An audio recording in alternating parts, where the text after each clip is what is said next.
Dengan radar canggih yang memindai langitnya dan persediaan besar rudal yang sangat akurat serta sangat cepat, siap untuk mencegat ancaman musuh yang berani memasuki wilayah udaranya, Rusia mengira dirinya aman. Ternyata mereka salah. Setelah bertahun-tahun kerja keras dan fokus, Ukraina berhasil menghancurkan jaringan pertahanan udara Kremlin. Serangan terarah membuka celah bagi drone dan rudal menembus serta melucuti perlindungan aset dan infrastruktur Rusia. Situs-situs yang dulunya sangat terlindungi kini menjadi rentan dan terbuka, dengan lokasi-lokasi di seluruh negeri diledakkan dan dibakar oleh senjata Ukraina. Dan semakin lemah pertahanan udara Rusia, semakin merusak serangan Ukraina, menjerumuskan Presiden Rusia Vladimir Putin ke dalam lubang yang lebih dalam dan gelap, yang mungkin tidak akan pernah bisa ia keluar. Butuh waktu lama untuk sampai ke tahap ini. Ukraina pertama kali mulai menargetkan pertahanan udara Rusia sejak tahun 2022 pada tahun pertama perang. Namun mereka sulit merencanakan dan melaksanakan serangan seperti ini secara rutin karena sibuk mempertahankan garis depan dan menahan agresi Rusia yang terus-menerus. Namun seiring berjalannya waktu, intensitas awal perang mulai sedikit mereda dan Ukraina mulai menemukan pijakannya. Industri pertahanan dalam negeri membaik dengan perusahaan merancang dan mengembangkan berbagai jenis drone dan rudal yang semakin beragam dan mematikan. Strateginya juga membaik dengan para komandan Kiev terus-menerus menemukan cara untuk mengakali musuh mereka dan membuat mereka lengah. Dan seiring berjalannya waktu, laporan-laporan perlahan tapi pasti mulai bermunculan tentang semakin banyak serangan terhadap aset pertahanan udara Rusia, seperti sistem radar dan peluncur rudal yang kadang-kadang bernilai jutaan atau bahkan miliaran dolar. Awalnya, serangan-serangan ini penting dan berdampak, tapi belum tentu berpengaruh jangka panjang karena Rusia punya banyak pertahanan udara dan bisa mudah mengganti sistem yang hilang atau rusak. Seiring waktu, kerugian Rusia bertambah, persediaan menipis, dan para komandan menghadapi masalah semakin sulit dengan banyak titik buta serta celah pertahanan di wilayah luasnya. Sementara itu, Ukraina terus meningkatkan intensitasnya, melakukan serangan dalam jumlah yang lebih besar setiap tahunnya. Tahun 2025 misalnya merupakan tahun pemecahan rekor bagi Ukraina dalam hal merusak dan menghancurkan pertahanan udara Rusia. Sebagian besar mengandalkan drone jarak jauh. Angkatan bersenjata Ukraina mampu memberikan kerugian yang diperkirakan mencapai 4 miliar dolar terhadap aset musuh mereka, menghancurkan pusat logistik, instalasi radar, dan baterai anti pesawat udara.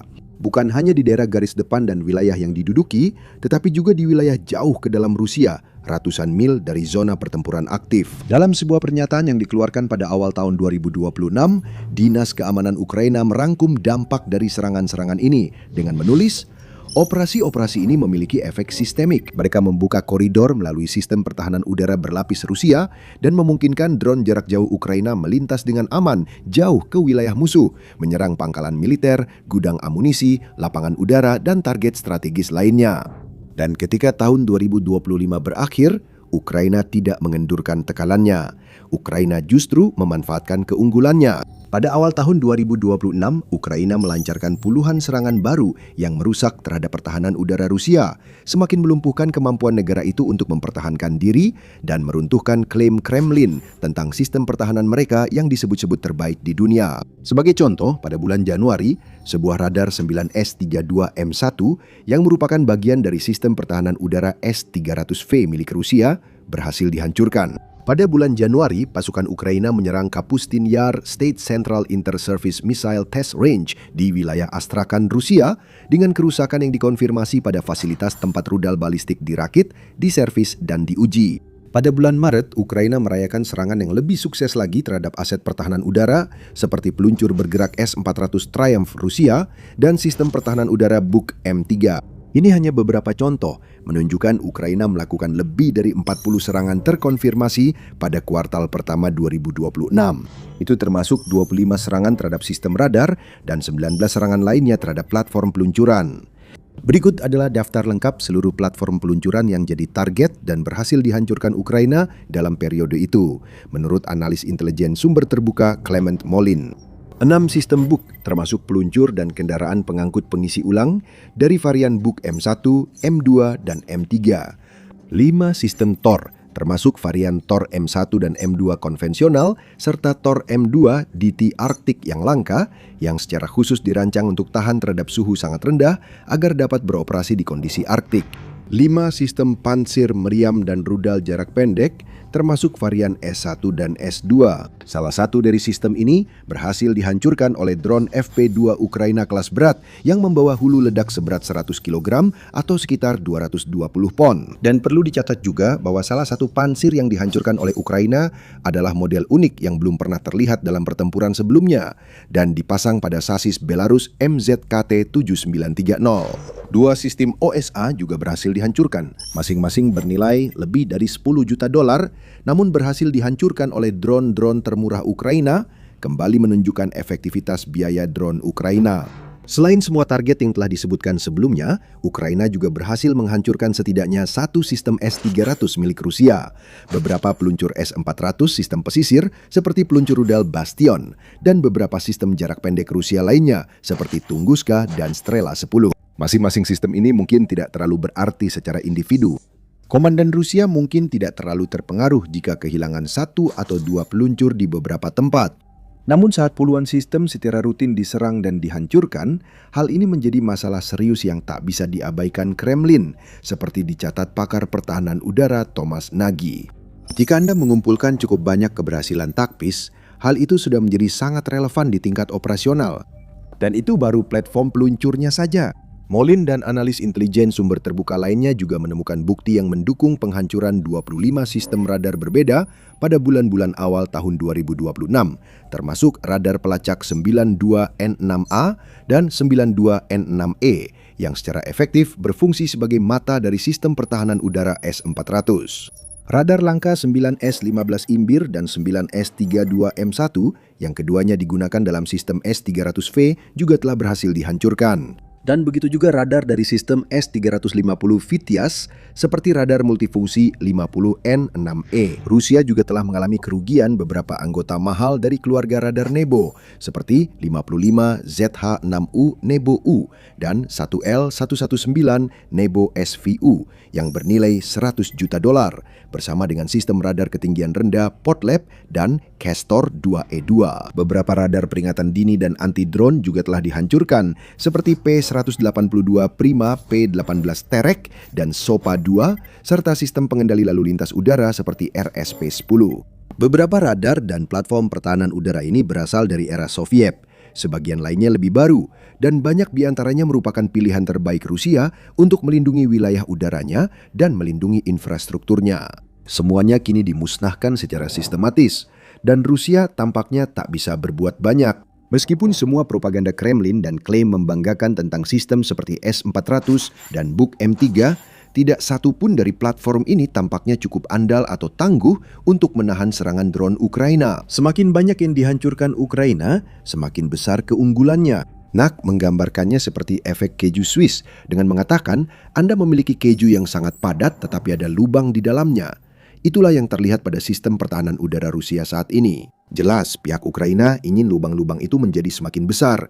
Untuk menggambarkan hal ini, ketika Ukraina menghancurkan beberapa sistem seperti Tor M2 misalnya, itu menciptakan celah fisik dalam jaringan pertahanan udara Rusia dengan diameter antara 30 hingga 60 mil atau 50 hingga 100 km. Itu adalah sebidang tanah yang sangat luas yang tiba-tiba tidak dijaga, memungkinkan ratusan drone serang Ukraina jarak menengah dan jauh untuk melewati dan menembus wilayah udara musuh dengan hampir tanpa risiko terdeteksi atau ditembak jatuh dalam prosesnya. Satu celah di sini atau di sana tak masalah besar jika jaringan pertahanan udara lainnya tetap kuat. Namun statistik menunjukkan ini bukan hanya 1 atau 2 celah. Ukraina secara rutin membuat puluhan lubang di jaringan Rusia tiap bulan. Jika kecepatan ini dipertahankan atau ditingkatkan, dampaknya akan sangat menghancurkan menurut Nay. Jika Ukraina bisa merusak 40 sistem per bulan, itu luar biasa. Rusia tak punya solusi, karena 500 sistem per tahun, jumlah sangat besar yang tak mampu dihadapi negara manapun. Rusia sangat kesulitan mengatasinya hingga terpaksa mengambil langkah putus asa menutup celah pertahanannya. Sedikit catatan, jika Anda ingin wawasan seperti ini, pastikan sudah berlangganan The Military Show. Kami membahasnya setiap minggu.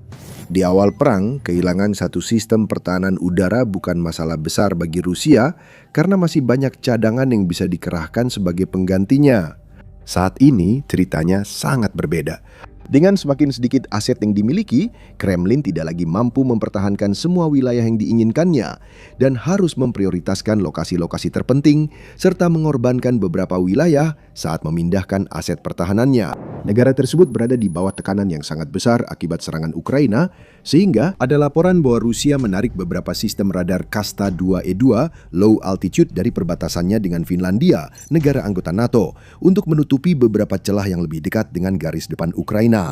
Bahkan pejabat Rusia pun terpaksa mengakui bahwa pertahanan udara negara tersebut tidak lagi cukup untuk melindungi seluruh negeri. Dengan Wakil Duma Negara Andrei Gurilyov yang menyatakan hal itu, Rusia tidak bisa memberikan perlindungan udara secara terus-menerus, sehingga harus mengalokasikan sumber daya terbatasnya untuk melindungi kota besar dan infrastruktur vital. Artinya, beberapa wilayah kini terbuka dan Ukraina bersiap memanfaatkan situasi ini sepenuhnya. Ukraina sedang bersiap untuk peningkatan besar pada kemampuan udaranya, seperti kedatangan 4 jet tempur Mirage 2005 generasi plus-plus dari Perancis. Dilengkapi dengan teknologi avionik canggih, jet-jet ini memiliki tingkat keberhasilan 98% dalam mencegat rudal jelajah Rusia dan drone serang Shahid. Jet-jet ini juga mampu memberikan kerusakan besar pada aset musuh dengan bantuan bom berpemandu AASM Hammer atau rudal Storm Shadow yang mereka miliki di dalam pesawat. Angkatan Udara Ukraina juga diperkirakan akan segera mengintegrasikan pesawat tempur multirole supersonik JAS-39 Gripen dari Swedia.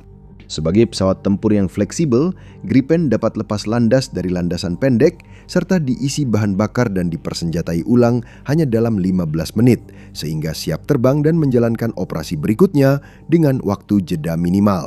Dalam hal kemampuan ofensif, Gripen dapat membawa rudal Meteor dengan jangkauan maksimum hingga 125 mil atau 200 km. Ini akan membantu mendorong pesawat Rusia mundur dari garis depan dan membuka lebih banyak jalur serangan Ukraina jauh ke dalam wilayah musuh di masa mendatang.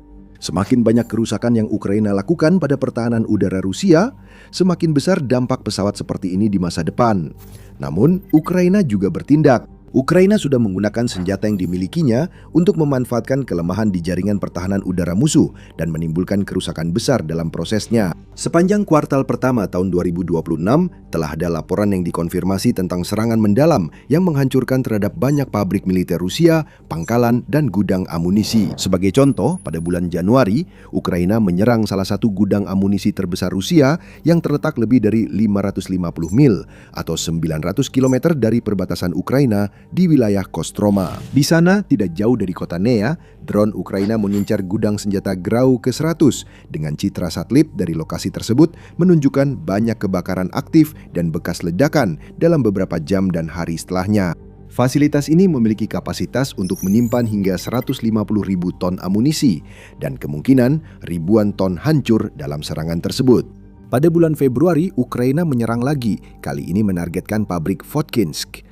Memanfaatkan koridor penerbangan yang jelas sejauh lebih dari 800 mil, 1.300 km ke dalam wilayah Rusia, rudal Flamingo jarak jauh Ukraina menghantam pabrik rudal balistik ini yang bertanggung jawab memproduksi beberapa senjata tercepat dan terkuat dalam persenjataan Kremlin, seperti rudal hipersonik Oresnik terbaru dan rudal RSM-56 Bulava yang diluncurkan dari kapal selam. Pada bulan Maret, Rusia sekali lagi merasakan kekuatan penuh dari daya tembak Ukraina. Kali ini, targetnya adalah pabrik mikroelektronika Kremnyel yang terletak di wilayah Bryansk, Rusia.